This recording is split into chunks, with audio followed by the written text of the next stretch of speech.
Question 321. For Javan who is taking antacids, which instruction would be included in the teaching plan? A. Take the antacids with 8 ounces of water. B. Avoid taking other medications within 2 hours of this one. C. Continue taking antacids even when pain subsides. D.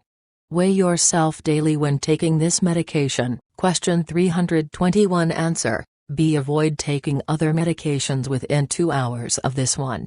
Question 321. Explanation: Antacids neutralize gastric acid and decrease the absorption of other medications.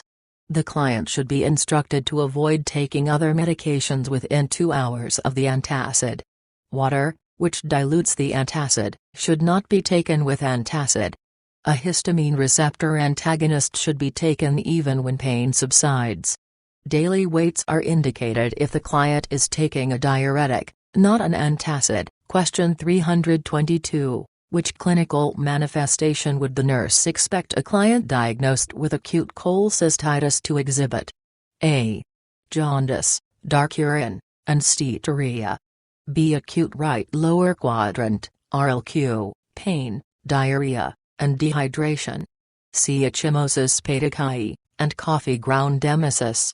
D. Nausea, vomiting, and anorexia. Question 322. Answer: D. Nausea, vomiting, and anorexia. Question 322. Explanation: Acute cholecystitis is an acute inflammation of the gallbladder commonly manifested by the following: anorexia, nausea, and vomiting, biliary colic, tenderness and rigidity. The right upper quadrant, or UQ, elicited on palpation, for example, Murphy's sign, fever, fat intolerance, and signs and symptoms of jaundice.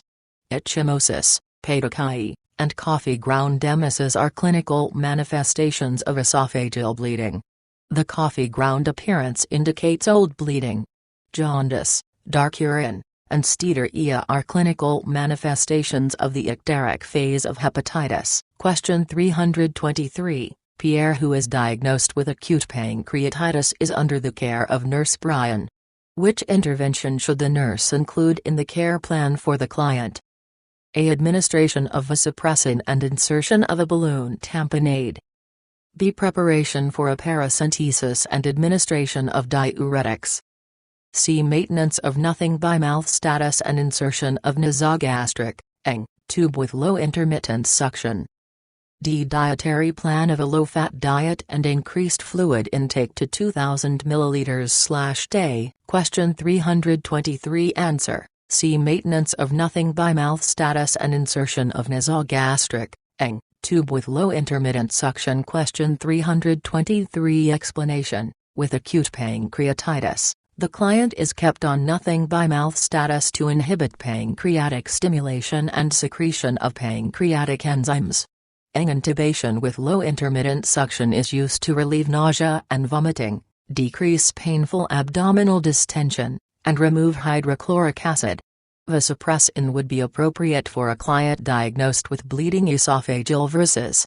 Paracentesis and diuretics would be appropriate for a client diagnosed with portal hypertension and ascites. A low-fat diet and increased fluid intake would further aggravate the pancreatitis. Question 324. When teaching a client about pancreatic function, the nurse understands that pancreatic lipase performs which function? A. Transports fatty acids into the brush border. B. Breaks down fat into fatty acids and glycerol. C. Triggers cholecystokinin to contract the gallbladder. D. Breaks down protein into dipeptides and amino acids. Question 324. Answer: B. Breaks down fat into fatty acids and glycerol. Question 324. Explanation: Lipase hydrolyzes or breaks down fat into fatty acids and glycerol.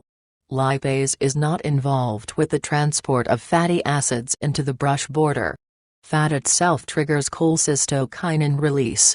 Protein breakdown into dipeptides and amino acids is the function of trypsin, not lipase. Question 325. A 52-year-old man was referred to the clinic due to increased abdominal girth. He is diagnosed with ascites by the presence of a fluid thrill and shifting dullness on percussion. After administering diuretic therapy, which nursing action would be most effective in ensuring safe care? A. Measuring serum potassium for hyperkalemia.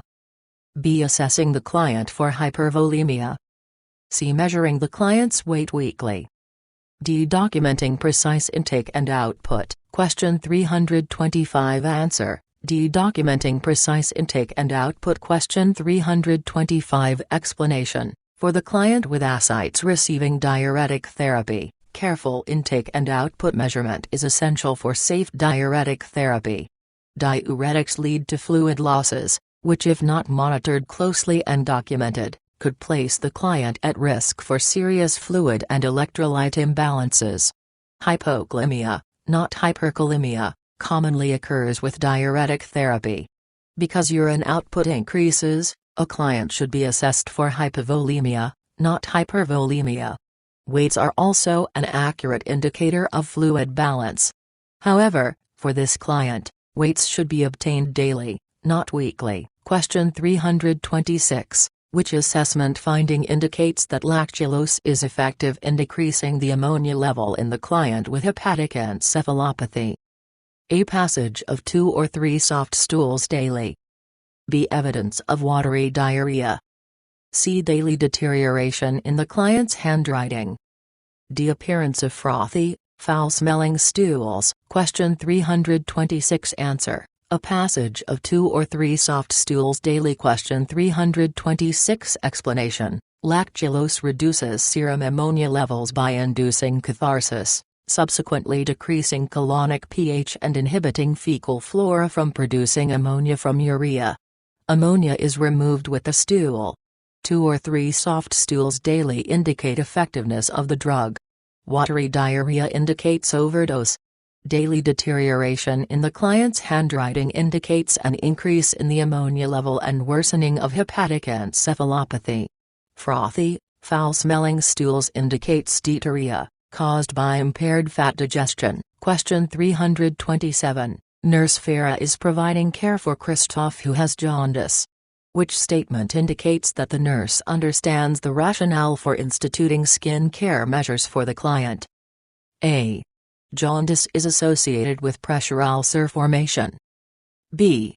Jaundice impairs urea production, which produces pruritus. C.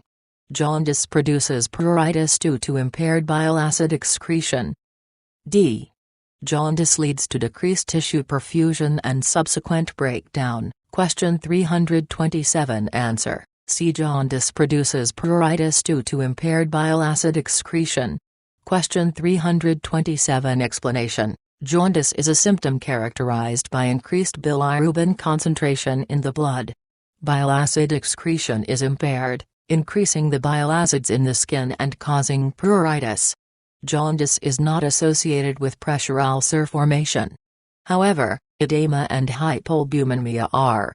Jaundice itself does not impair urea production or lead to decreased tissue perfusion. Question 328. Which rationale supports explaining the placement of an esophageal tamponade tube in a client who is hemorrhaging?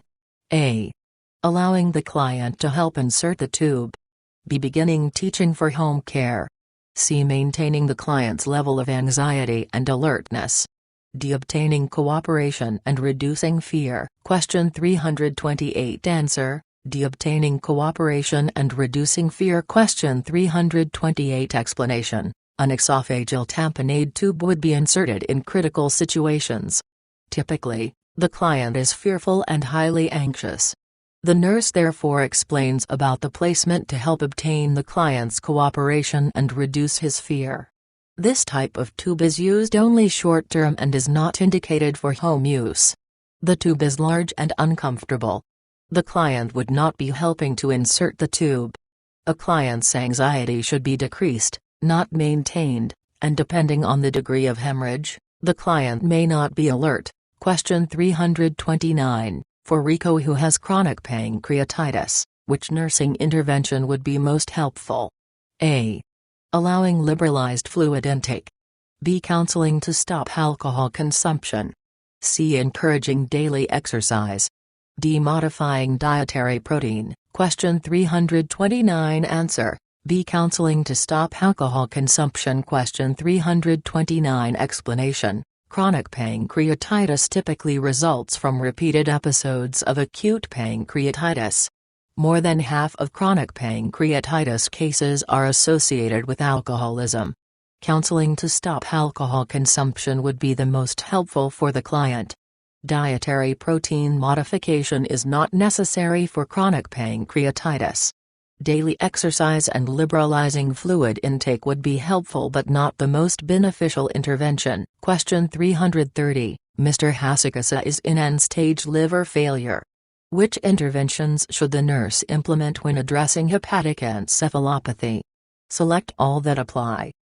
A. Assessing the client's neurologic status every 2 hours. B. Monitoring the client's hemoglobin and hematocrit levels. C. Evaluating the client's serum ammonia level. D. Monitoring the client's handwriting daily. E. Preparing to insert an esophageal tamponade tube. F. Making sure the client's fingernails are short. Question 330. Answer A. Assessing the client's neurologic status every 2 hours. C. Evaluating the client's serum ammonia level. D. Monitoring the client's handwriting daily. Question 330. Explanation. Hepatic encephalopathy results from an increased ammonia level due to the liver's inability to convert ammonia to urea, which leads to neurologic dysfunction and possible brain damage. The nurse should monitor the client's neurologic status, serum ammonia level, and handwriting. Monitoring the client's hemoglobin and hematocrit levels and insertion of an esophageal tamponade tube address esophageal bleeding. Keeping fingernails short address jaundice.